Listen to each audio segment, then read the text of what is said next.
భూమి మీదకి వచ్చిన తర్వాత తండ్రి దగ్గర దైవత్వంతో దేవుడిగా ఉన్న ఆయన ఎప్పుడైతే శరీరాన్ని ధరించుకొని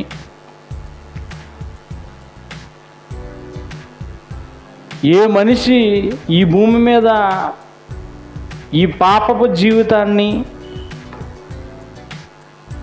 భూమి మీద బాల్యం నుండి వారి యొక్క హృదయం చెడ్డదని దేవుడు ఏ మాట అయితే చెప్పాడో ఆ బాల్య వ్యవస్థ నుండి 33.5 సంవత్సరాలు తన జీవితంలో అరిషడ్వర్గాలను జయించిన వాడు, కామ క్రోధ మదమాశ్చర్యములను జయించిన వాడు, పవిత్రమైన జీవితాన్ని గడిపి దేవునిలో ఉన్న ఆ సర్వ ఉన్నతమైన పరిపూర్ణమైన ఆ దైవత్వం తాలూకా సంపూర్ణతని సంతరించుకున్న వ్యక్తిగా క్రీస్తు మనకు కనబడుతున్నాడు భూమి మీద. ఇంకెవరూ కనబడటం లేదు.